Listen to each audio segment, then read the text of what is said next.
Bonjour à tous et bienvenue sur le plateau des livres à la une, l'émission d'Univers-Sciences consacrée à l'actualité de l'édition scientifique. Une émission enregistrée chaque premier samedi du mois à 15 h au Palais de la Découverte et retransmise sur la web TV d'Univers-Sciences, universcience.tv. Aujourd'hui, nous nous penchons sur la douleur, qui, nous le verrons, loin d'être une simple réponse de l'organisme à une atteinte physique, est en réalité une expérience intime d'une complexité unique et aux modalités quasi infinies. Dès lors, pour un scientifique, qu'est-ce que la douleur? Comment l'étudier, la cerner? Comment l'apaiser ou tout simplement prendre en compte celle d'autrui? Celle de nos semblables, bien sûr, mais aussi celle des animaux, à la fois singulière et pourtant miroir de nos propres souffrances. Pour en parler, j'ai le plaisir d'accueillir Nicolas Danziger. Bonjour. Donc vous êtes neurologue, chercheur à l'hôpital de la Pitié-Salpêtrière à Paris, où vous dirigez également une consultation spécialisée dans la prise en charge des douleurs chroniques. Et vous publiez aux éditions Odile Jacob « Vivre sans la douleur » avec un point d'interrogation, un livre dans lequel vous explorez les 1001 facettes de la douleur. Également avec nous, Jean-Luc Guichet. Bonjour. Bonjour. Vous êtes philosophe, directeur de programme au Collège international de philosophie. Vous êtes également membre du centre Georges Chevrier de l'Université de Bourgogne à Dijon. Et vous avez coordonné l'ouvrage « Douleur animale, douleur humaine », un ouvrage collectif donc, regroupant des spécialistes de diverses disciplines, biologie, médecine, éthologie, histoire et bien sûr philosophie, qui s'applique à faire le point sur la question de la douleur et des états associés chez l'homme et l'animal. Mais donc nous allons commencer tout de suite avec vous, Nicolas Danziger, et avec une question d'apparence anodine. Alors que la douleur est quelque chose d'insupportable, pourquoi souffrons-nous? Alors, pourquoi souffrons-nous? Je pense que la question nous ramène directement à la question de l'animal et à la question de l'évolution, bien sûr, dans la mesure où on peut considérer que la douleur, certaines douleurs, je pense que c'est ça un point crucial, hein, pas toutes les douleurs, mais certaines douleurs ont une valeur pour la survie de l'organisme, dans la mesure où la douleur signale une atteinte à l'intégrité corporelle. C'est pas sa seule fonction, mais c'est une de ses fonctions essentielles, à la fois parce qu'elle nous permet de nous dégager d'une stimulation qui pourrait atteindre justement notre corps par des réponses réflexes, par des réponses de protection, mais aussi parce qu'elle nous permet d'investir certaines parties de notre corps. Et une des choses qui m'a beaucoup intéressée, c'est le lien qu'il peut y avoir entre la façon dont on s'occupe, dont on prend soin finalement de notre corps et la possibilité de ressentir la douleur dans ces zones.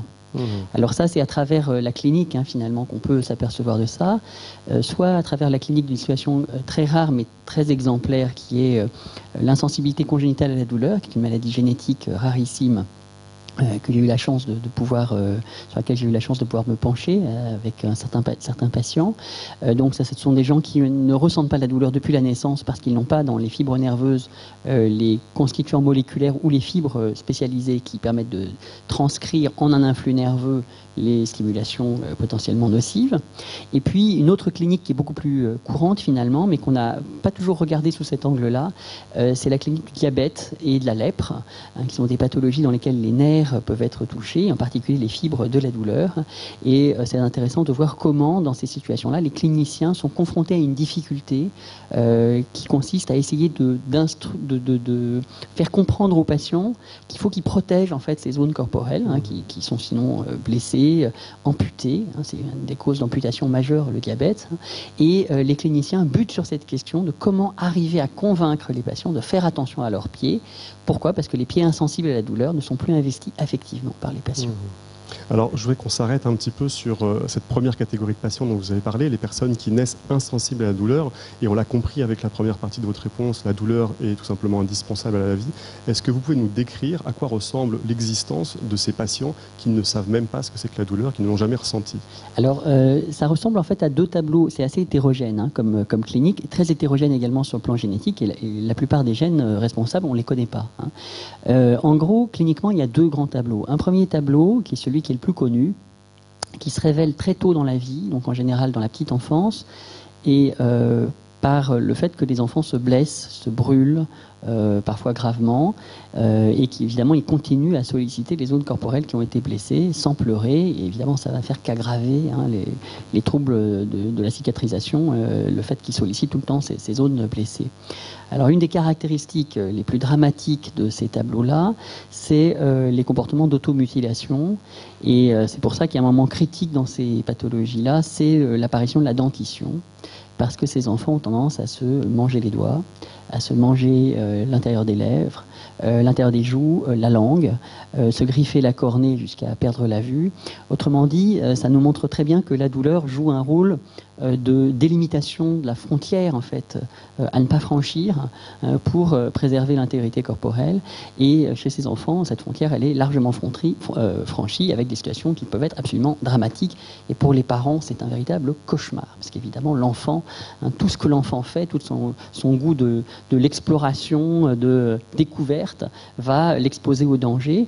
C'est ce qui se passe chez les enfants normaux, mais avec la douleur qui va venir finalement dessiner une limite à ne pas franchir. Et chez ces enfants insensibles à la douleur, cette limite n'existe pas.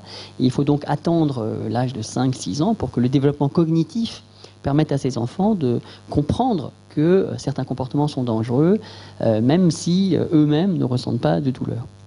Et puis il y a un autre tableau qui est beaucoup plus,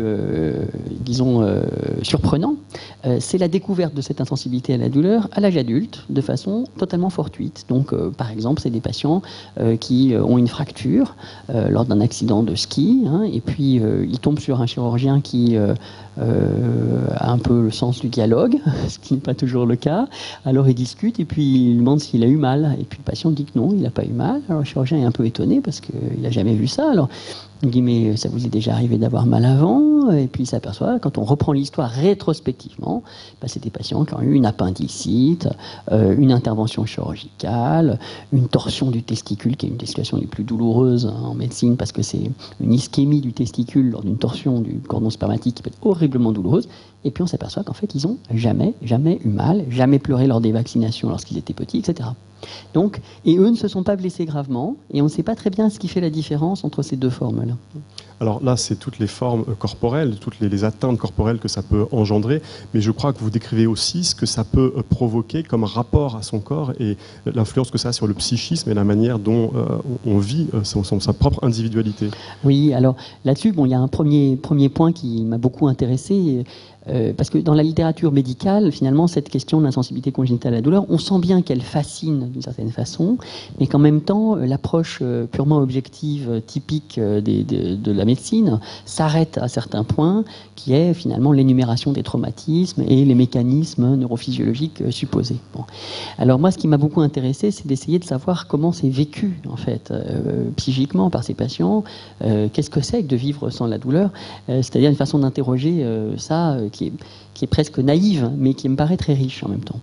Et je me suis aperçu de plusieurs choses. Une chose qui était évidente, c'est d'abord le sentiment d'étrangeté que ces patients ont, dans la mesure où la douleur est une expérience qui définit quasiment l'humanité, c'est-à-dire qui est une des marques de notre finitude, de notre vulnérabilité, et que l'idée d'un homme sans douleur a quelque chose de mystérieux, de magique et en même temps d'inquiétant.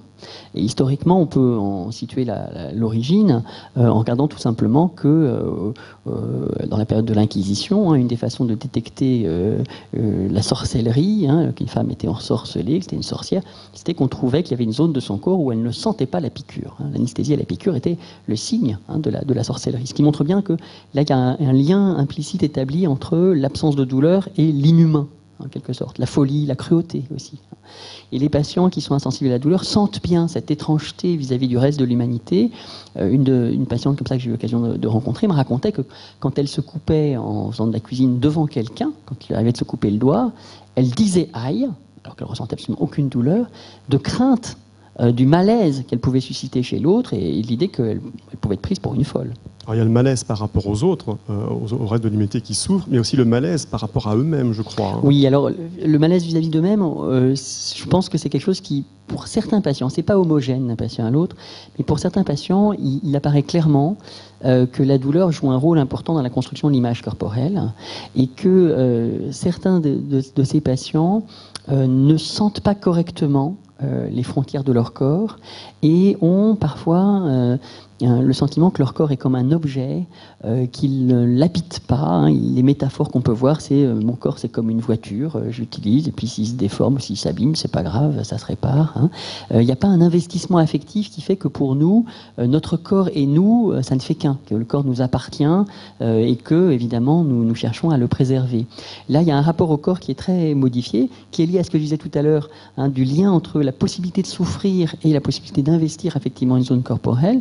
Dans le livre, par exemple, je parle d'une patiente qui raconte exactement, je l'avais enregistré, hein, comment elle avait réagi lorsqu'elle s'était coupé le doigt dans une moulinette. Hein.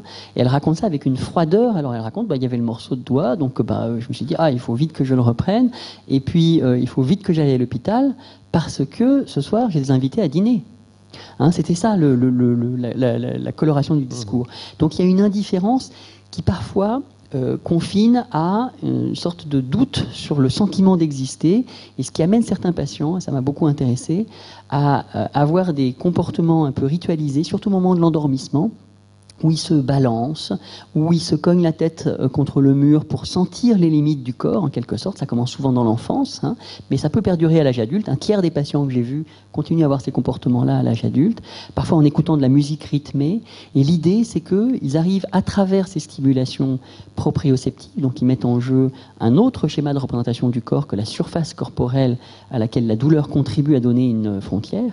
Ils arrivent à retrouver quelque chose de vivant en eux, et certains disent que c'est même un moment fondamental pour eux sur le plan ontologique, enfin, de se sentir exister par des stimulations corporelles qui viennent se substituer en quelque sorte à la douleur défaillante. Donc on le comprend bien, la douleur est bien plus qu'un simple signal d'alarme.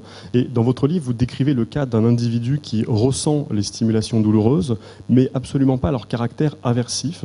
Est-ce que vous pouvez nous parler un peu de ce cas et nous expliquer ce que ça dit quant au fonctionnement des circuits neuronaux de la douleur?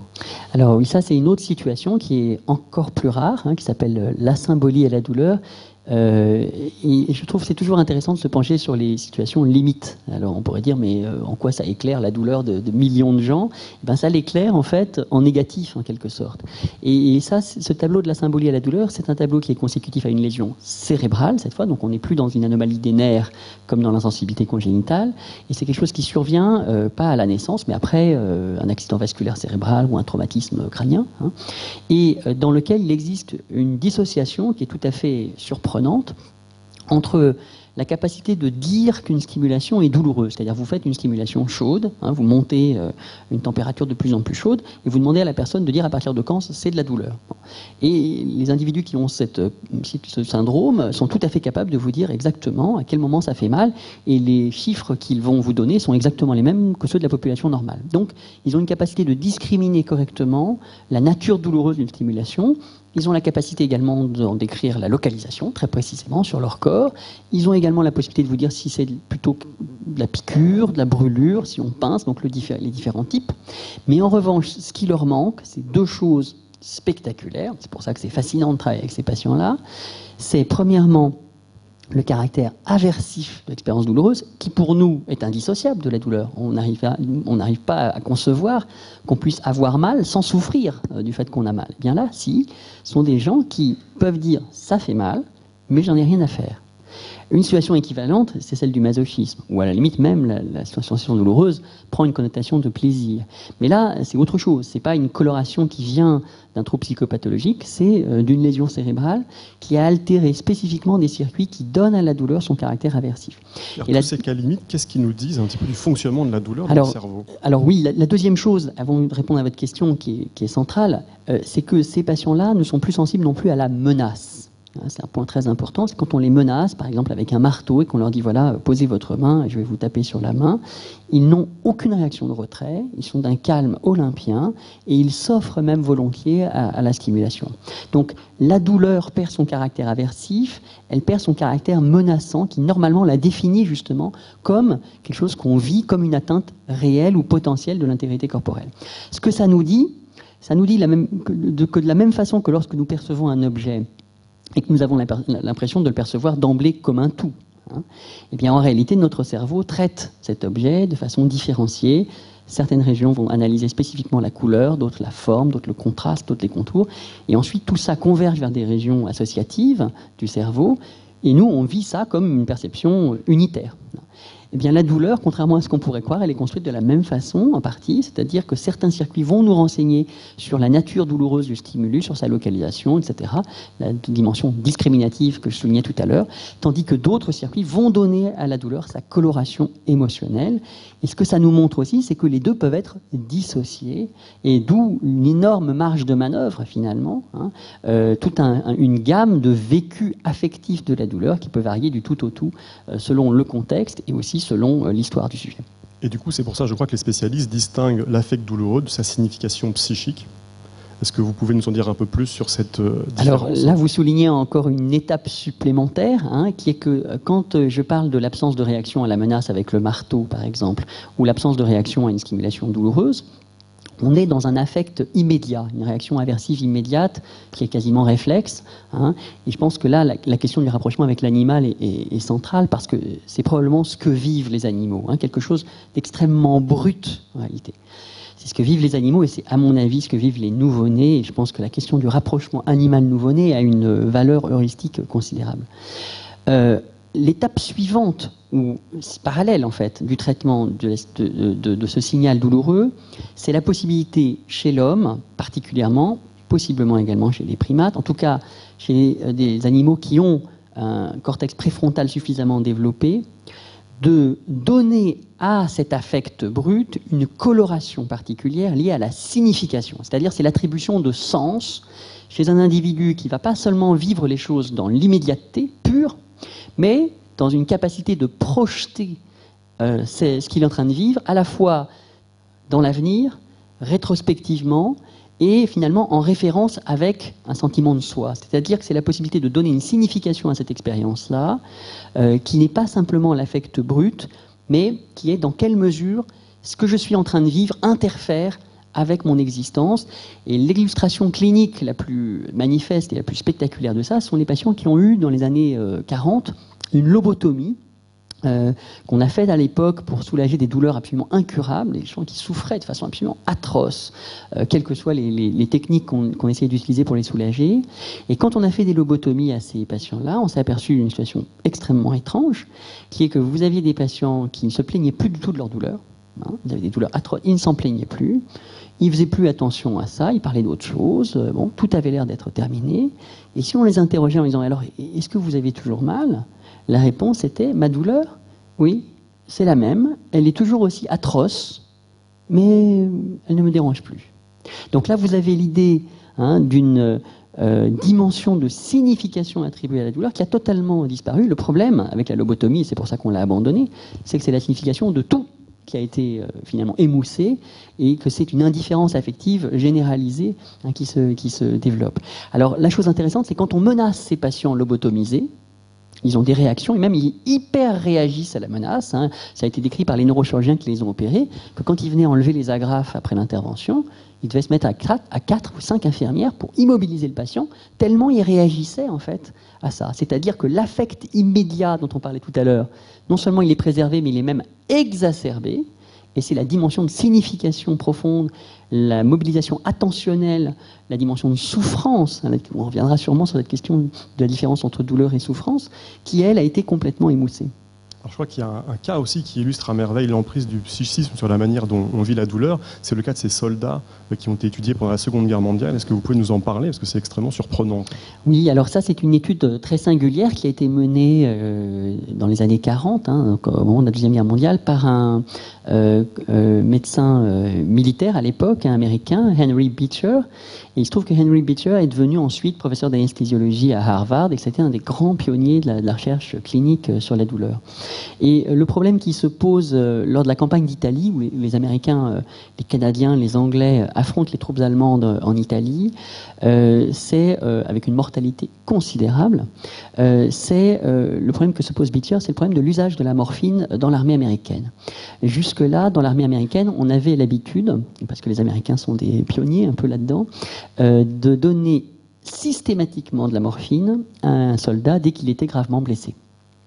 De quoi procède cette idée? Elle procède du concept intuitif, faux, mais puissant, que le degré de douleur qu'on ressent est proportionnel à la gravité d'une blessure. Beecher se pose une question là-dessus, qui est une question clinique, qui est la suivante. L'injection de morphine chez quelqu'un qui a une hémorragie sévère est dangereuse. Donc, du coup, il se dit, est-ce que la morphine est nécessaire systématiquement chez ces soldats? Et du coup, il les conduit à faire cette étude très singulière en plein champ de bataille. Enfin, c'est incroyable, hein. Et tous les soldats qui arrivent blessés à l'hôpital de campagne où il les reçoit, il les interroge sur le degré de douleur qu'ils ressentent et sur le souhait qu'ils ont ou pas de recevoir un traitement antalgique.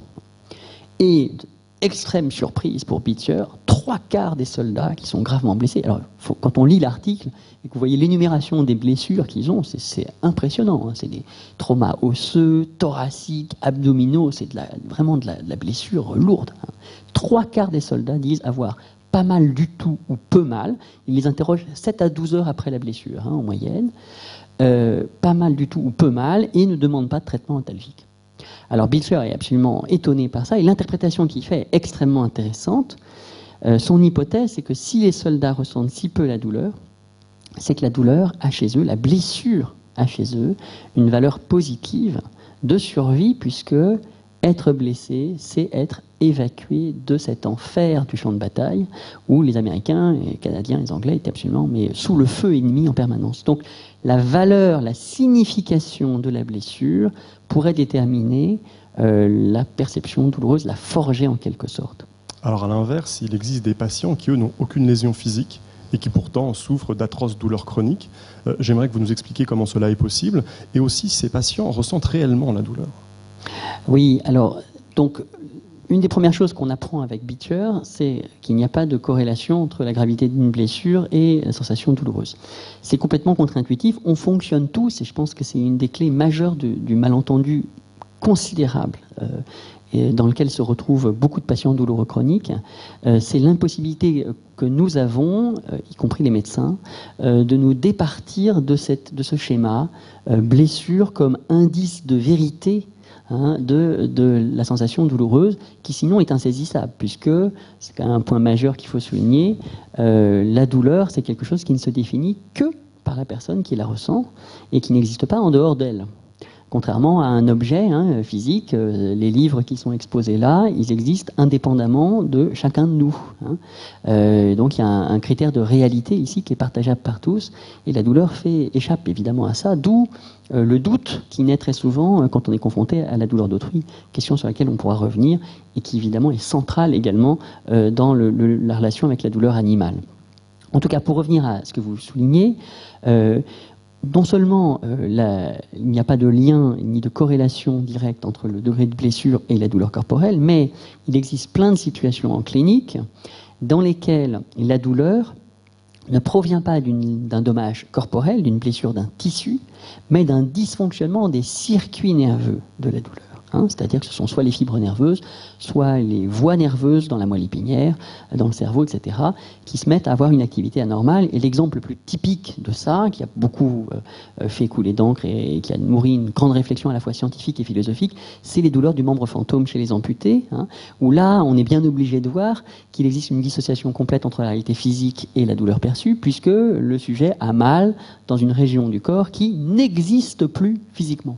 Mais cette région du corps, elle est représentée dans son cerveau, et ce sont les modifications d'activité de ces circuits cérébraux qui déterminent des douleurs qui sont souvent d'ailleurs atroces, très difficiles à soigner, parfois qui perdurent toute la vie durant.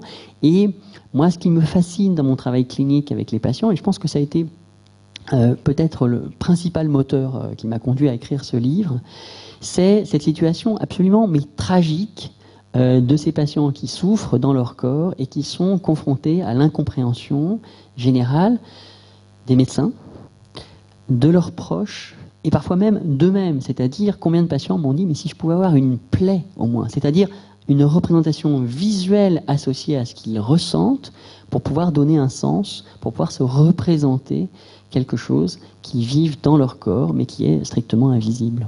Alors vous le dites, la douleur est extrêmement complexe, elle est aussi quelque chose d'extrêmement personnel. Dans ce cas, comment est-ce qu'on fait pour ressentir la douleur d'autrui? Est-ce que c'est tout simplement possible? Alors, je pense que fondamentalement, par la définition même qu'on a donnée tout à l'heure, et qui d'ailleurs rapproche la douleur de beaucoup plus de sensations comme la sensation de faim ou de soif, que du tact auquel elle a été associée historiquement par les neurologues, par les physiologistes. On est beaucoup plus dans le registre de ce qui se passe à l'intérieur du corps que de ce qui se passe dans les autres modalités sensorielles. Donc cette expérience intime, par définition, je crois qu'en réalité, elle n'est pas partageable. Elle n'est pas partageable et elle n'est même pas partageable en se référant à nos propres expériences douloureuses, pour une raison qui me paraît assez évidente, qui est que autant vous arrivez assez facilement à vous remémorer une scène visuelle, à vous remémorer un chagrin, à vous remémorer une musique, mais vous remémorer une douleur, c'est extrêmement difficile, voire même impossible. Vous pouvez vous remémorer correctement le contexte de cette douleur, mais revivre émotionnellement le stimulus douloureux, à part dans les syndromes de stress post-traumatique, où ça peut se produire, c'est absolument rarissime. Donc on n'a même pas de possibilité de se référer à nos propres expériences douloureuses, en réalité, pour essayer de comprendre la douleur des autres.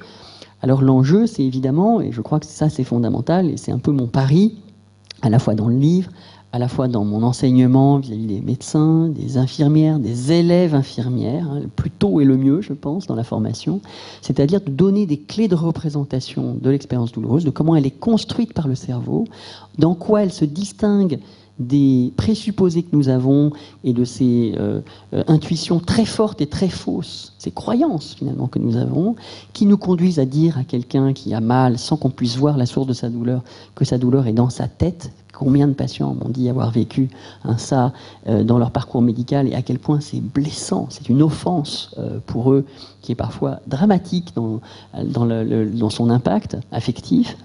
Eh bien, je pense que donner des clés de représentation à la fois aux patients eux-mêmes, à leur entourage et aux médecins qui résistent de façon étonnante, c'est un point intéressant, la question du déni et de la résistance à la reconnaissance de la douleur d'autrui, je pense que c'est la possibilité, au moins, peut-être de créer, non pas un partage complet, mais des zones de compréhension et des zones de partage. Et dans mon expérience clinique, je me suis aperçu que pour les patients, c'était extrêmement précieux. C'est-à-dire que moi, je vois beaucoup de patients dans une consultation de la douleur où on est en échec thérapeutique, on n'arrive pas à les soulager, les médecins qu'ils ont consultés avant n'ont pas réussi à les soulager, moi non plus. Et pourtant, il se joue quelque chose d'essentiel, malgré l'absence de soulagement. Alors, heureusement, parfois on arrive à les soulager quand même en partie, c'est mieux évidemment, c'est ce qu'ils demandent. Mais quand on n'y arrive pas, il se passe quand même quelque chose d'essentiel quand les patients sentent que ce qu'ils vivent eux comme une pure intrusion de non-sens, c'est-à-dire quelque chose qui vient rompre leur sentiment d'identité, rompre leurs investissements vers le monde extérieur, qui les condamne à se focaliser sur une espèce de signal d'alarme, d'alerte, de sirène hurlante qui ne cesse jamais et qui émane d'eux-mêmes, eh bien la possibilité que ça soit un objet de pensée dont la représentation soit partageable, transmissible, ça change rien et ça change tout. Beaucoup de patients m'ont dit ce genre de formule. Ça ne change rien et ça change tout. C'est-à-dire qu'ils ne voient plus les choses de la même façon. Et si on revient à la question de Beecher et des soldats blessés, ça nous ramène à cette idée que la sensation douloureuse, elle se forge en fonction du sens qu'elle prend, de la signification qu'elle a. C'est-à-dire que le cerveau construit la douleur à partir de sa signification, et ça a été très bien montré expérimentalement. Est-ce que j'ai 2 minutes pour vous donner une minute? Alors, une très belle expérience qui le montre, elle a été faite par un chercheur en psychologie expérimentale hollandais, et ça puise dans des souvenirs d'enfance. J'aime beaucoup quand la recherche trouve son aiguillon dans l'enfance, parce qu'il y a dans l'enfance une force d'inventivité, une curiosité qui est unique et qui est aussi, je pense, est caractéristique de l'esprit du chercheur. Alors enfant, il avait découvert quoi? Que quand il avait lu dans un livre de Farce et Attrape que quand on met un glaçon sur le cou de quelqu'un, d'un camarade de classe, il peut percevoir ça soit comme glacé, soit comme brûlant. Parce qu'il y a une ambiguïté en fait. Les fibres nerveuses qui réagissent au glaçon réagissent aussi bien au froid qu'à des stimulations intenses et donnent une sensation de brûlure. Bon. Alors il a mis au point, quand il est devenu professeur de psychologie expérimentale, une expérience qui consiste à appliquer une stimulation très froide chez des individus en leur disant ça va être froid ou ça va être chaud. Et ensuite il leur demande ce qu'ils ont ressenti. Et il s'aperçoit que quand il a annoncé aux gens que ça allait être froid, les gens perçoivent ça comme froid. Quand il annonce que ça va être chaud, ils perçoivent ça comme chaud. Donc il y a la sensation est forgée par l'attente. Mais surtout, le point le plus intéressant, c'est quand il leur demande « est-ce que vous avez eu mal ?», ceux qui ont perçu ça comme chaud disent oui, parce qu'ils ont associé la sensation chaude à un risque de brûlure, et ceux qui ont senti ça comme froid disent non, pas du tout. Autrement dit, la douleur ici est déterminée par la signification associée au stimulus, à stimulus strictement égal. Et donc je pense que donner aux patients des clés de représentation de ce qu'ils vivent, leur montrer par exemple qu'il n'y a pas de lien entre la douleur et le dommage corporel, chez les patients qui ont des scléroses en plaques par exemple, qui est une pathologie qui est très souvent douloureuse, les patients, quand leur douleur s'exacerbe, ils pensent que leur maladie s'aggrave. C'est tout à fait logique qu'ils pensent ça. Leur faire comprendre que les deux ne vont pas forcément de pair, c'est un énorme soulagement moral pour eux. Nicolas Danziger, je vous remercie. Pour élargir encore cette réflexion déjà passionnante, je propose qu'on s'intéresse maintenant avec vous, Jean-Luc Guichet, à la question de la douleur animale. Et première question toute simple pour une réponse qui sera, je pense, loin d'être simple. Est-ce que les animaux ressentent la douleur ? Pourquoi pas, parce que nous la ressentons, nous, et que nous sommes des animaux également. Alors, bon, c'est pour répondre à cette question. Alors, d'abord, une précaution de méthode. Il est évident qu'il manque quelque chose dans le rapport à l'animal et qui est primordial. Par contre, dans le rapport humain à la douleur, c'est le langage. La communication animale est certainement le soubassement premier, évidemment, de façon, dans une perspective évolutive du langage, mais en même temps, le langage ne peut pas se réduire à la communication animale. Dans le langage, il y a une capacité d'attestation, de dialogue, d'interrogation, ce qui fait qu'on peut faire témoigner autrui de son propre vécu subjectif, même si ça prête à beaucoup d'ambiguïté. Et effectivement, on peut se demander s'il y a une relation d'identité possible, s'il n'y a pas simplement une relation de correspondance, s'il n'y a pas une sorte de parallélisme ou d'harmonie entre ce que je ressens moi et ce que je prête à l'autre comme ressenti et que je pense sur mon propre modèle. Il n'y a peut-être qu'une relation de correspondance, mais cette relation de correspondance suffit. Cette relation de correspondance, c'est quelque chose de très important, quand bien même ce n'est pas un rapport d'identité. Bon, donc cette possibilité d'attestation, elle manque avec l'animal. Ce qui fait qu'avec l'animal se pose un autre point de vue, se rend possible et rendu possible un autre point de vue qui est, je crois, précieux pour revenir sur le rapport humain à partir d'un horizon plus large. Alors pour ça, il faut, je crois, d'abord dissocier les blocs auxquels on a affaire. Il ne faut pas raisonner, et j'ai bien apprécié dans le livre de Nicolas Danziger justement cette approche-là, il ne faut pas maintenir des sortes de blocs qui sont d'un côté la douleur et également donc de l'autre côté l'animal. Il faut distinguer plusieurs choses. Alors d'abord, dans l'animal, c'est un mot, l'animal, qui recouvre bien sûr des espèces extrêmement différentes, qui sont rassemblées de façon tout à fait artificielle, entre le ver de terre, le zèbre, le chat, les poissons, le chimpanzé, le bonobo. Évidemment, il est tout à fait artificiel de ramener tout ça dans le même bloc. Donc il faut distinguer les espèces. Et cela dans une perspective évolutionniste, qui je crois est précieuse, darwinienne ou néo-darwinienne. Et puis, d'un autre côté, la douleur, ou la souffrance, il faudra en parler, de ce rapport. La douleur, il faut également la dissocier. Alors, on peut la dissocier de multiples manières. Là, moi, pour l'instant, je la dissocierai selon ses fonctions. Il y a en gros, je crois, Nicolas Danziger me dira s'il est d'accord, en gros, il y a trois fonctions de la douleur. Il y a une fonction primordiale qui est de protection de soi, qui est d'alerte dès qu'il y a une menace vis-à-vis de l'intégrité de l'organisme. Donc, fonction biologique, enracinée physiologiquement.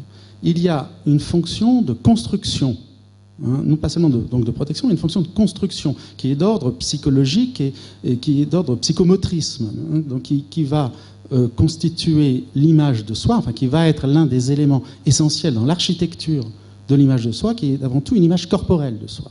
Bon. Et puis il y a une fonction de relation à autrui. Et il est bien possible que la douleur, d'un point de vue évolutif, participe largement à la relation sociale. C'est-à-dire, il est bien possible qu'on ait mal pour pouvoir le dire, et que c'est pour pouvoir le dire qu'on a mal. On observe justement que c'est les espèces sociales chez les animaux qui sont, semble-t-il, le plus accessibles à la douleur. Et donc, ces trois fonctions-là, il faut maintenant les voir, donc pour l'animal, en fonction justement des espèces. Donc, le premier stade, celui de la fonction de protection, elle est liée au vivant. Il faut absolument, bien sûr, préserver toujours son intégrité. Alors là, il y a un petit problème, c'est qu'il y a une autre notion qui est la nociception. La nociception, qui est un terme un petit peu barbare, qui est forgé par Sherrington, un physiologiste 19e, 20e siècle, pour désigner le processus d'information et de mobilisation de l'organisme en cas d'atteinte ou de sentiment d'atteinte à l'intégrité de l'organisme. C'est donc un processus purement physiologique. Hein. Et puis, il y a la douleur proprement dit. Alors, il semble que chez certaines espèces animales, il y a la nociception, il n'est pas du tout certain qu'il y ait la douleur. Par exemple, pour les insectes, il est très frappant, donc au niveau de leur comportement, d'observer un insecte qui se fait dévorer par un autre, par exemple par une montre religieuse, et qui continue à dévorer, par exemple, à manger ce qu'il était en train de manger, comme si de rien n'était en quelque sorte. Mais bon, donc apparemment, donc il y a là peut-être, parce qu'il faut se méfier quand même, hein, il y a peut-être là un découplage possible, donc entre une information purement nerveuse hein, et donc la douleur à proprement parler. Bon, en tout cas, donc dès qu'il y a une certaine élaboration, une certaine complexité du cerveau, bien sûr, du système nerveux, il y a apparemment douleur. Bon. La fonction donc de protection, elle est là, elle est liée de toute façon au vivant en général. Et quand on passe donc au stade des espèces sociales et d'espèces plus complexes d'un point de vue neurologique et du système nerveux, il y a en plus la douleur. Pourquoi? Alors il semble que là, le point de vue de l'évolution est nécessaire. La douleur, c'est une alerte beaucoup plus vive. C'est un investissement, comme le disait très bien Nicolas Danziger, c'est un investissement de son propre corps. C'est un système d'alerte qui semble fonctionner de façon beaucoup plus efficace que la simple nociception. On le voit par exemple donc, avec les exemples tout à l'heure que j'ai donnés donc, sur les insectes. Donc au niveau des espèces plus complexes, la douleur semble tout à fait intervenir. La fonction de construction de soi, on voit que chez l'animal, quand il y a par exemple anesthésie d'un membre, il peut y avoir des comportements d'automutilation, hein, d'autodévoration du membre qui a été anesthésié très longtemps, qui n'est plus relié pour l'animal par le système justement nerveux de la douleur, donc essentiellement à son propre corps. Donc cette fonction-là, elle est, semble-t-il, essentielle également, à partir d'une certaine complexité aussi, mais toujours dans une stricte actualité, ce qui montre bien l'exemple de l'auto-amputation. C'est-à-dire que dès que la douleur précisément s'efface, eh bien, elle n'est pas relayée par une représentation mentale de son propre corps.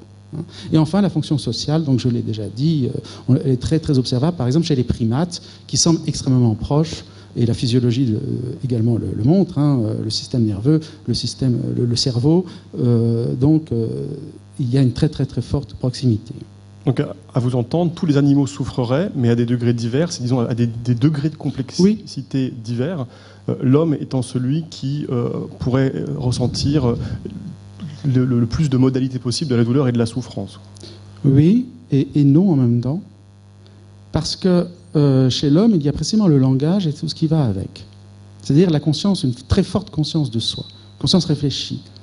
Ce qui fait qu'il y a la conscience de soi qui a une fonction de continuité, qui permet de relier nos différents moments, les différents états psychiques que nous traversons, avec une construction d'ensemble dans la durée de notre propre identité.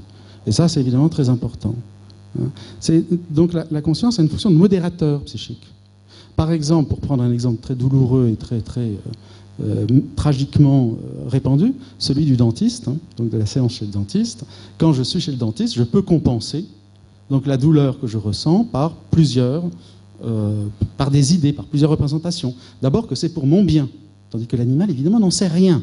Hein, chez le vétérinaire, c'est comme si c'était sa dernière heure pour lui. Hein. Sauf que, bien entendu, il peut avoir enregistré par l'habitude, donc qu'il va en ressortir vivant. Enfin bon, donc c'est seulement un mécanisme d'habitude. C'est pas une représentation, c'est pas une idée.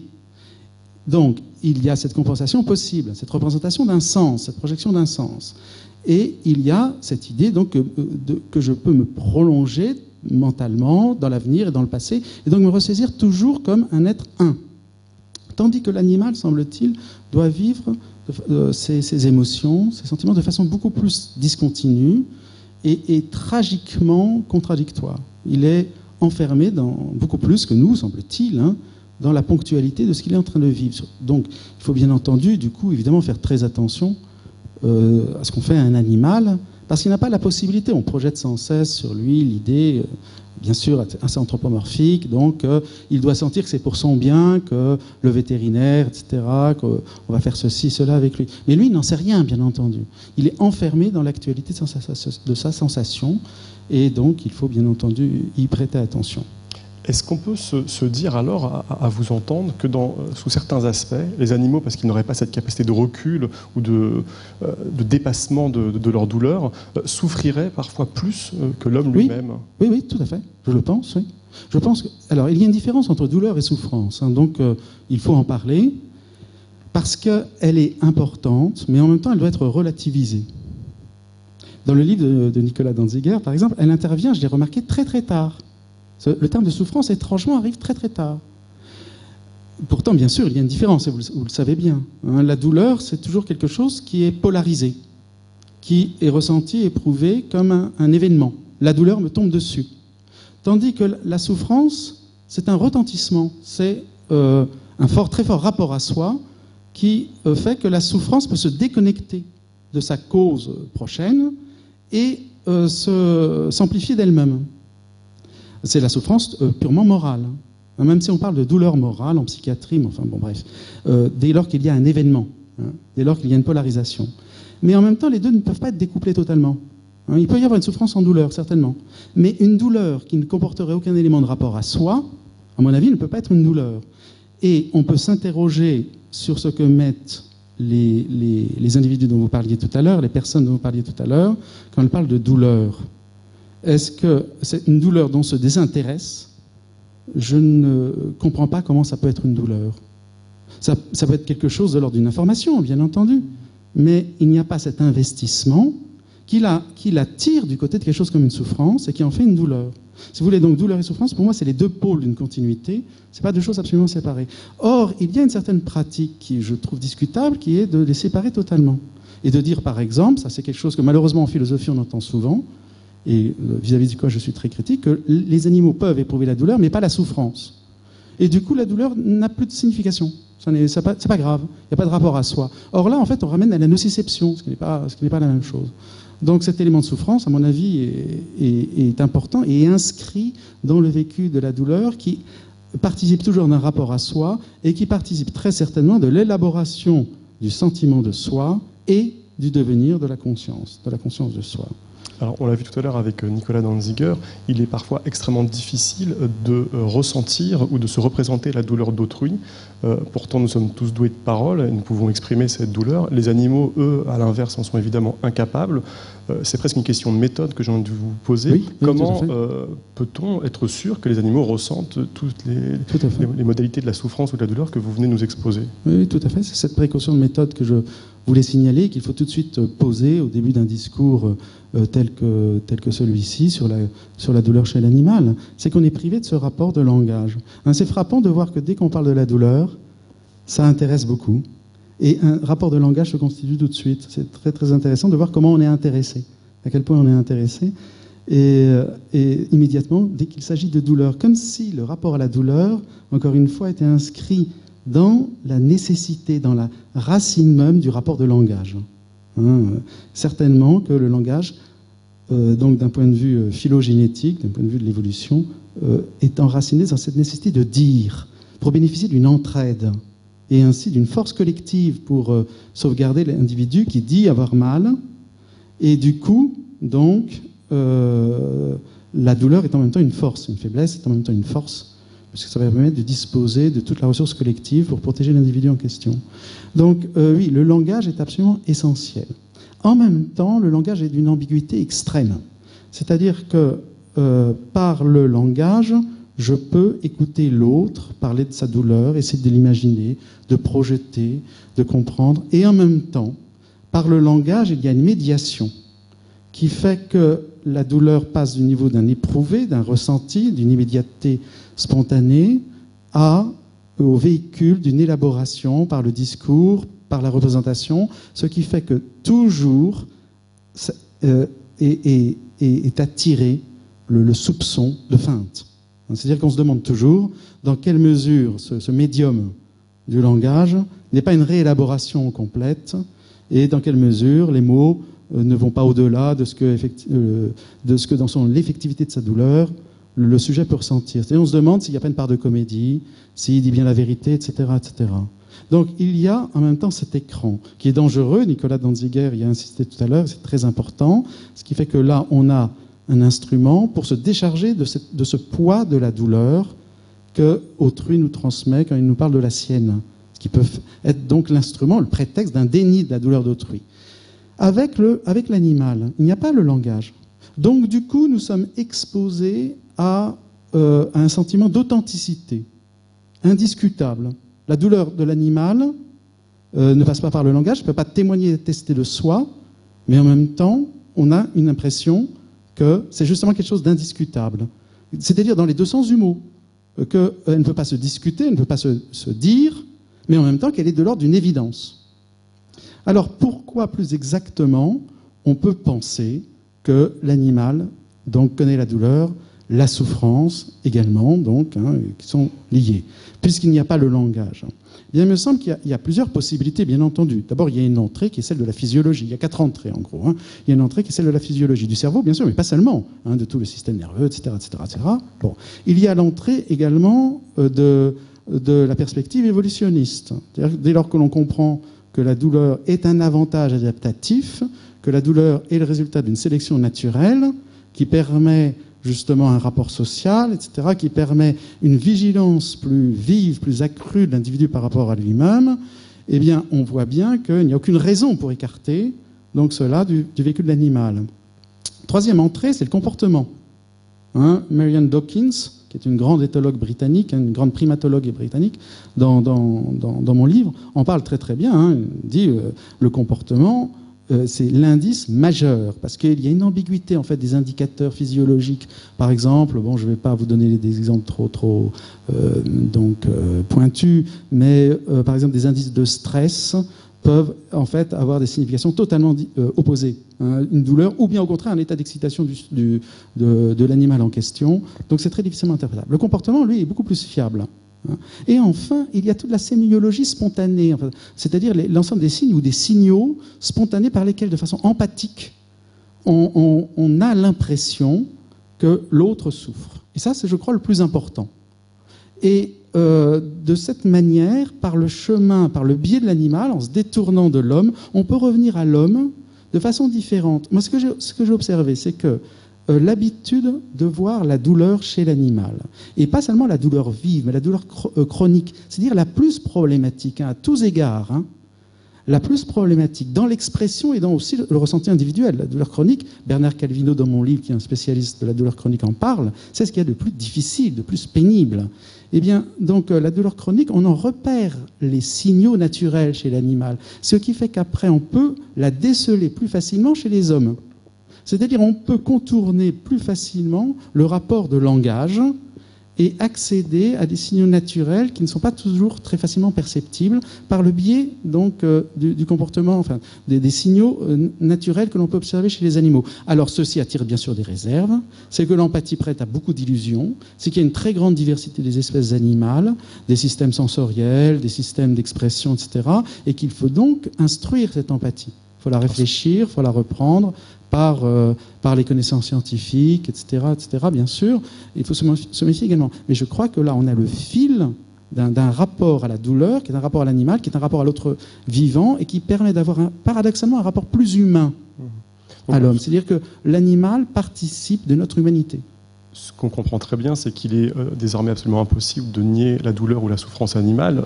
Il nous en donne de multiples signes, comme vous venez de nous l'expliquer. Une question plus historique, est-ce qu'on peut dire que les animaux aujourd'hui souffrent plus ou moins qu'aux époques précédentes dans notre société ?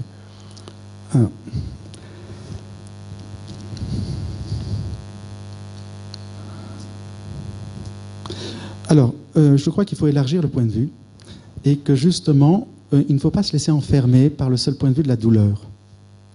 Et cela en général, chez l'animal, chez l'homme. C'est aussi très commode de focaliser, c'est ce qui se pratique beaucoup. Moi, j'ai été membre d'un groupe d'expertise sur la douleur de l'animal d'élevage en France en 2009. C'était une commande du ministère de l'Agriculture et du ministère de la Recherche. Donc, on a eu, dans le cadre de l'INRA, à travailler là-dessus. Et il y avait une tension entre plusieurs membres donc, de ce groupe d'expertise, qui ont été une vingtaine d'experts de tous horizons. Donc moi, c'était la partie sciences humaines, plutôt, mais on travaillait en commun. Il y avait une tension entre choisir un critère qui est celui de la douleur comme critère objectif, soi-disant objectif, pour juger du bien-être et des progrès en la matière pour la condition de l'animal. Un animal d'élevage, un animal de laboratoire. Il y avait un autre point de vue que moi je défendais personnellement, c'est qu'il faut, plutôt que le point de vue étroit de l'animal, prendre le point de vue plus large du bien-être ou de l'état d'accomplissement de l'animal. Plutôt choisir une éthique non pas centrée et focalisée sur la douleur, mais sur l'accomplissement. Nous-mêmes, est-ce que dans la vie, nous pensons systématiquement à nous écarter de la douleur? Est-ce que c'est ça notre préoccupation essentielle? Je ne pense pas. Je pense qu'on est prêt à accepter des douleurs, pourvu qu'on les investisse d'un sens et qu'on trouve qu'elles valent la peine pour accomplir quelque chose qui nous tient à cœur. C'est-à-dire, c'est une éthique de l'accomplissement que je défendrais plutôt pour l'homme aussi et pour l'animal aussi. Vous savez, Nietzsche disait, donc il faut donner quand même quelques philosophes tout de même, Nietzsche disait, à la fin de la généalogie de la morale, que ce qui importe le plus à l'homme, ce n'est pas de souffrir, c'est de pouvoir donner un sens à sa souffrance, qu'il veut bien souffrir, à condition qu'il soit persuadé qu'il y ait un sens à sa souffrance, que ça lui sert à quelque chose, que ça lui permette de construire quelque chose avec lui-même et avec les autres, un accomplissement. Je crois que pour l'animal, c'est pareil. C'est-à-dire que, par exemple, justement, une expérience assez connue en éthologie, enfin en psychologie animale, enfin peu importe, donc en laboratoire, c'est l'exemple des furets qui adorent l'eau, et que l'on fait choisir en quelque sorte entre la nourriture et l'accès à un bassin, mais qui demande des efforts, des obstacles à soulever, des portes lestées de plomb qu'il faut pousser, et des douleurs. Systématiquement, les furets préfèrent avoir faim, ne pas manger, se blesser, se fatiguer pour accéder à l'eau. Donc la part de douleur, il ne faut pas rêver, je crois, et votre titre était ambigu, j'étais rassuré quand j'ai lu votre livre, il ne faut pas rêver d'une existence indolore. Ça serait une existence qu'on n'habiterait plus soi-même. Ça serait une existence dont on serait absent et dont on serait comme un étranger. Et on ne peut connaître le plaisir que parce qu'on connaît la douleur. Alors, pour autant, j'aurais une question pour Nicolas Danziger. Aujourd'hui, jusqu'à quel point sait-on prendre en charge la douleur des malades? Alors là, on change complètement d'optique. Juste avant, il y a une chose qui me paraît vraiment, qui fait tellement écho dans ce que vous dites dans la clinique, quand vous parlez justement de ce surcroît d'humanité que l'exploration de la douleur animale permet. Je crois que c'est extrêmement juste et extrêmement profond. Et une des illustrations de ça, c'est la façon dont on a considéré jusqu'à il y a peu la douleur du nouveau-né, humain. Parce que quand on regarde l'histoire de la prise en charge, excusez-moi, je m'écarte un petit peu, mais ça me paraît tellement dans le prolongement de ce que vous venez de dire, quand on regarde l'histoire de la prise en charge de la douleur du nouveau-né, on s'aperçoit, et c'est absolument mais incroyable, de voir que jusqu'à la fin des années 1980, pas 1880, 1980, les nouveau-nés humains étaient opérés sans la moindre anesthésie. C'est-à-dire qu'on les paralysait pour pas qu'ils crient, pour pas qu'ils gesticulent, mais il n'y avait pas le moindre traitement anesthésique. Jusqu'à ce qu'un interne en anesthésie pédiatrique de Oxford s'aperçoive de ça, mettent en place un protocole où ils mesurent les réactions de stress, donc les indices physiologiques d'un inconfort profond, d'un déséquilibre physiologique profond chez ces nouveau-nés, mettent en place un protocole de traitement par de la morphine en péropératoire, montrent que les réactions de stress diminuent et que la mortalité post-opératoire des nouveau-nés diminue. À partir de ce moment-là, on s'est dit les nouveau-nés souffrent atrocement pendant ces interventions qu'on leur fait subir, et pourtant ces nouveau-nés, on savait très bien qu'ils souffraient. Il suffisait d'une seule chose, de regarder leur visage. La mimique faciale de douleur est en place dès la naissance, elle est en place même dès le 7e mois de gestation. Autrement dit, on a là l'exemple caricatural du déni de la douleur de l'autre, à partir du moment où l'autre n'est pas capable de s'exprimer. Et en ce sens, le nouveau-né, il est rapproché tout à fait de l'animal. Et je pense que ce que vous venez de dire sur l'animal éclaire à la fois la question de la douleur du nouveau-né et la question de notre capacité de déni dès lors que notre sentiment de responsabilité se mue en une irresponsabilité, puisqu'on a de compte à rendre à personne, en réalité. Donc là, il y a une question cruciale autour de ce respect, finalement, de la douleur. En plus, autour de cette question que l'incapacité de donner sens, comme vous l'avez souligné, à la douleur, et je pense que cette question de hiérarchisation douleur-souffrance animal-homme, elle se pose dans deux sens. C'est-à-dire que d'un côté, on peut dire que de ne pas donner, pas pouvoir donner un sens à l'expérience brute de souffrance, de douleur qu'on ressent, c'est finalement ressentir quelque chose d'encore pire que ce qui se passe chez l'adulte. Je pense que le nouveau-né, l'animal, sont en quelque sorte dans une vulnérabilité dans l'expérience de la douleur, c'est-à-dire tellement collés, comme vous l'avez dit, à l'expérience, sans pouvoir la colorer d'une quelconque signification, que l'expérience est beaucoup plus traumatisante, chaotique, qu'elle ne le serait chez l'adulte. Et en même temps, ce qu'on voit dans la douleur chronique, et qui est la tragédie de la douleur chronique, c'est que la capacité justement de se représenter soi-même dans l'avenir, avec des projets, avec des investissements, quand cette capacité est altérée par la douleur, la dimension de souffrance est encore plus tragique. C'est-à-dire que ça se passe dans les deux sens. C'est une souffrance accrue par l'impossibilité de se représenter, et c'est une souffrance accrue par la capacité de se représenter, la limitation vis-à-vis de sa propre identité. Maintenant, pour répondre à votre question, et là je vais être beaucoup plus bref, la réponse est non, c'est-à-dire qu'il y a eu finalement, en gros, beaucoup de progrès de compréhension des mécanismes moléculaires intimes et neurophysiologiques, et très peu de progrès dans la prise en charge de la douleur, et une très grande quantité de gens qui souffrent de douleurs chroniques absolument rebelles à tous les traitements. Il y a des progrès focaux, en particulier une des dimensions des progrès, c'est les techniques de stimulation cérébrale ou de la moelle épinière qui cherchent à renforcer les contrôles modulateurs de la douleur qui existent dans notre organisme, plutôt qu'à couper, sectionner des voies nerveuses. On a vu que ça ne menait absolument à rien, et même à aggraver les choses. Donc il y a des progrès conceptuels et de connaissances physiologiques qui aboutissent à certains progrès cliniques, mais qui restent encore malheureusement très très limités. Alors ce qu'on comprend très bien, c'est que de toute façon, c'est extrêmement récent que l'on s'intéresse à cette question de la douleur et de sa prise en charge.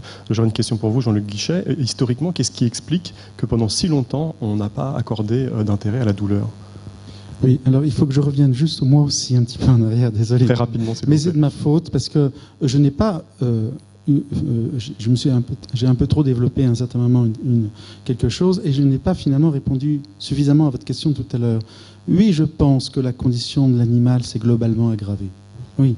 Dès lors que justement on prend un point de vue plus large que celui de la stricte douleur, je pense, et celui du bien-être, de l'accomplissement, je pense qu'il est assez clair que la condition de l'animal d'élevage, qui je crois est le résultat d'un productivisme, tout simplement, je pense que c'est ça, et qui après génère beaucoup de mauvaise foi. Et il y a une pression économique, bien sûr, très très forte, fait qu'on ne peut pas concevoir raisonnablement, malgré, et là je sais bien que je vais m'attirer quelques animosités, malgré des points de vue scientifiques, soi-disant objectifs, qui montrent que l'animal d'avant, dans les élevages et les fermes traditionnelles, n'était pas si bien que ça, et qu'il y avait des pratiques terribles, c'est vrai, ponctuelles, il y avait certaines pratiques terribles, des aveuglements d'animaux pour les élever dans l'obscurité, pour garantir une chair plus tendre, des choses comme ça existait. Bien entendu, mais on ne peut pas, quand on voit les populations dans les usines d'élevage actuelles, qui ont un caractère tout à fait industriel, on ne peut pas dire qu'un poulet qui soit élevé avec des centaines de milliers d'individus qui a intérêt à aller assez vite pour ne pas être écrasé par les autres quand on passe d'un hangar à l'autre, et pour entrevoir un petit carré de ciel juste dans le passage du corridor d'un hangar à l'autre, pour pouvoir marquer label machin, et pas poulet, et justifier un prix un peu plus élevé, on ne peut pas dire que ça soit un progrès. Donc je ne pense pas que ça soit un progrès. Et d'autre part, je crois que c'est un petit peu embêtant pour l'homme aussi, parce qu'il y a un intérêt très fort, comme je l'ai dit tout à l'heure, je crois, pour l'homme à maintenir un rapport à l'animal dans lequel il peut constater l'objectivité de la douleur et de la souffrance que lui-même a à vivre. Il y a un partage essentiel de la douleur. C'est quelque chose qui doit être partagé, même si ce n'est pas dans un rapport d'identité, que ce n'est qu'un rapport de correspondance. L'animal nous sert à cela, en contournant le rapport de langage, à mesurer que, si subjectif que ce soit, il y a une certaine objectivité en même temps de la douleur qui est liée au vivant. Et l'animal de ferme, avant, avait cette fonction. C'était un animal intermédiaire qui avait le rôle d'articuler notre rapport à la douleur et à la mort, et à l'animal aussi, et à nous-mêmes, de façon relativement équilibrée. Tandis que maintenant, on a un rapport totalement déséquilibré, quasi schizophrénique à l'animal. D'un côté, l'animal de proximité, qu'on cajole, qu'on idolâtre, etc. Et de l'autre côté, un animal d'élevage dont on se fiche éperdument, en fait, qu'on retrouve qu'à l'état terminal et totalement non reconnaissable dans l'assiette. Mais qui, évidemment, induit un rapport qu'on a du mal à expliquer aux enfants, surtout quand il s'agit des mêmes espèces. Par exemple, les lapins. Hein, comment expliquer à la fois que le lapin si gentil qu'on cajole, on le retrouve dans l'assiette et qu'on puisse le manger sans problème. Donc il y a, avec l'animal de ferme, il y avait là un animal synthétique qui servait de moyen terme et qui a disparu. Donc ce rapport à l'animal, ce rapport à la douleur animale est un rapport essentiel pour penser, pour adosser en quelque sorte notre propre rapport à la douleur et ne pas seulement le passer par la négociation linguistique, en quelque sorte, la négociation de langage, dans laquelle à la fois on l'explicite, mais en même temps on en dilue la qualité d'intensité émotionnelle. Hein. Bon, alors, pour répondre donc maintenant à votre question, je fais un petit peu comme Nicolas. Très rapidement, parce qu'en plus, oui, votre réponse va susciter une question. Alors, il y a... Ah, mais c'est pas très facile hein, à répondre. Hein. Alors, il y a beaucoup de choses. Hein. Il y a eu... une sensibilité à la douleur qui s'est accrue dans l'histoire à partir, en gros, du XVIIIe siècle. Sous les Lumières, on voit qu'une sensibilité à la douleur se fait jour de façon beaucoup plus vive. Mais au XIXe, paradoxalement, on attribue à la douleur une fonction qui va justifier de la maintenir. Il va y avoir un retard de l'anesthésie à cause de ça, hein, des pratiques d'anesthésie à cause de ça. Parce qu'on pense que c'est un marqueur, un signal qui est essentiel et qui n'est gênant que pour les opérations. Et on préfère trouver des moyens, en quelque sorte, de paralysie plutôt que d'anesthésie pour mettre des opérations. Mais autrement, la douleur sert d'indicateur. Et en plus, il y a une idée très doloriste chrétienne derrière qui fait que dans notre culture à nous, quand même, on aime bien la douleur. Hein, et que c'est une sorte d'épreuve de réalité, de virilité éventuellement pour les hommes et de réalité qu'il faut traverser. On n'a pas accouché d'un enfant si on n'a pas eu mal, n'est-ce pas? Donc c'est ce genre d'idées qui ont entravé considérablement, et au XIXe siècle beaucoup, l'accès à une sensibilité plus vive qui pourtant s'était faite jour. Hein, progressivement à partir du XVIIIe siècle. Et il a fallu donc pas mal de temps avant de retrouver cela, et c'est quand même paradoxal qu'on ne se fie pas davantage aux signaux immédiats, naturels, encore une fois, dont l'animal nous instruit, et qui fait qu'il suffit de regarder un nouveau-né pour, avec la mimique faciale, s'apercevoir qu'il a mal, effectivement. Alors j'aurais une dernière question pour vous deux, je vous donnerai 1 minute pour répondre. Est-ce qu'on pourra un jour éradiquer la douleur? Et si oui, est-ce que c'est souhaitable? Nicolas Danziger. Alors moi je crois que la réponse est non et non, c'est-à-dire éradiquer, non, ça fait partie finalement intrinsèquement du vivant. C'est aussi quelque chose sur lequel s'articule le sentiment de soi, le sentiment d'exister, et en même temps l'objectif ça serait de pouvoir atténuer la douleur inutile. Hein, et malheureusement en clinique ce qu'on voit hein, c'est l'inutilité tragique hein, de la douleur et ça je pense qu'on peut progresser là-dessus, mais ce que je crois c'est que l'évolution aussi a sélectionné finalement ces circuits-là avec une telle multiplicité, une telle capacité de mémorisation des circuits, c'est-à-dire tout est tellement fait pour que la douleur reste. L'évolution n'est pas humaniste, hein. L'évolution c'est de sélectionner quand même les individus les plus solides au détriment éventuellement hein, de leur confort, hein, au détriment de leur existence même. Donc je crois que ça disparaîtra pas, mais qu'on peut progresser. Jean-Luc Guichet, très rapidement. Je pense que la douleur, on l'a vu, est un vecteur extrêmement important qui nous permet de nous resserrer les uns les autres. C'est un vecteur de la solidarité humaine, un vecteur d'humanisation de l'humain qui est essentiel, qu'il ne faut pas oublier, un vecteur également d'humanisation de notre rapport au vivant en général. En même temps, effectivement, il faut soigner la douleur, bien entendu, justement, c'est lié de toute façon. Et il y a une part tout à fait inutile, et la douleur chronique en particulier, c'est un très gros problème. Donc il faut, je crois, oui, effectivement, essayer autant que possible, mais sans l'annuler du tout. C'est un vecteur de notre vitalité et de notre humanisation. Je vous remercie. Nous arrivons au terme de cette émission. Donc il me reste à vous remercier pour ces éclairages passionnants.